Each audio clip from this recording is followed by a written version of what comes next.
एक शास्त्री जी एक बात बताएं आपको विशेष।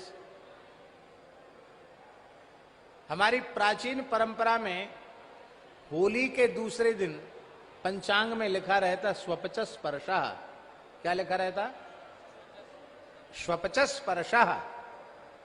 इसका तात्पर्य है उस दिन ब्राह्मण का भी कर्तव्य है कि वह अपने गांव के नगर के सफाई कर्मचारी भाई को प्रेम से मस्तक पर गुलाल लगावे और भुजाओं में भर करके उसको छाती से लगावे, उसे वस्त्र दे, उसे आभूषण दे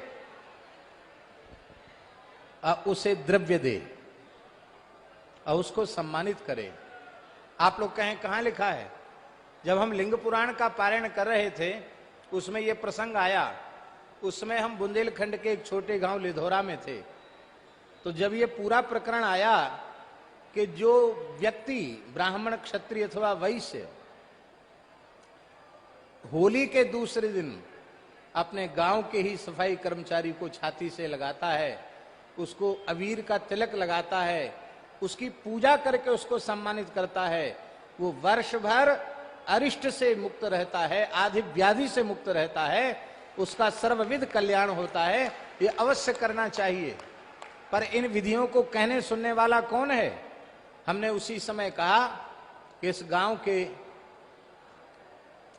हमारे सफाई कर्मचारी भाई को यहां बुलाया जाए। लोग घबरा रहे थे, मंदिर में बुलाया जा रहा है।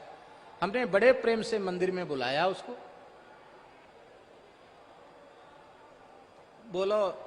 बोला महाराज हम पांव पल लें,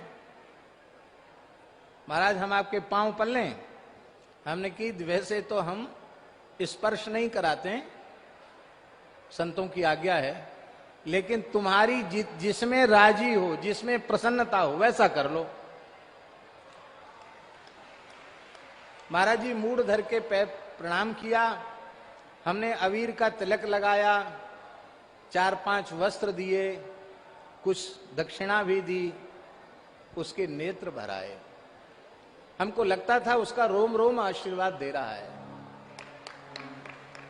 बड़े दुख की बात है, हमारा अपना भाई ही, महाराज जी हमारा अपना भाई ही हमसे उपेक्षित और तिरस्कृत होकर ईसाई बन जाता है तो भाई साहब हो जाते हैं। फिर वे हमारे घर में बैठने के, हमारे साथ बैठने के, हमारी थाली में भोजन करने के अधिकारी हो जाते हैं। हमारे ही अपने भाई हमारी अपनी उपेक्षा और तिरस्कार के कारण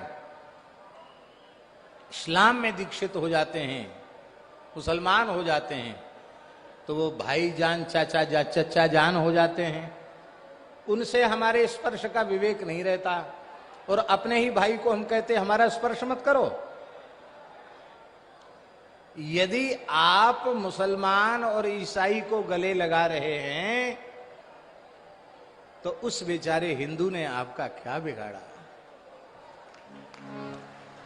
केवल उसका इतना ही अपराध कि वो हिंदू है।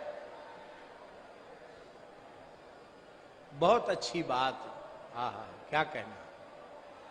वर्णाश्रम व्यवस्था एक ऐसी व्यवस्था है जिसका आदर करने पर कोई भूखा, कोई बेरोजगार नहीं। पर इस व्यवस्था में द्वेष को, घृणा को, भेदभाव को कहीं स्थान नहीं है। इसलिए सबको अपने में समेटने वाली विचारधारा हिंदू विचारधारा है और उस विचारधारा की स्थापना केवल भारत राष्ट्र में नहीं, संपूर्ण धरती पर होनी चाहिए, पूरे विश्व में होनी चाहिए। और हम आपको सत्य कह रहे हैं महाराज जी, समय आ रहा है, धीरे धीरे हिंदू सनातनी विचारधारा से इतर विचारधाराओं के लोग, उनका अपने मत पंथों से मोहभंग होता चला जा रहा है और वो इस विचारधारा पर आकृष्ट हो रहे हैं। हमें इस स्वर्णिम अवसर का लाभ लेते हुए संपूर्ण राष्ट्र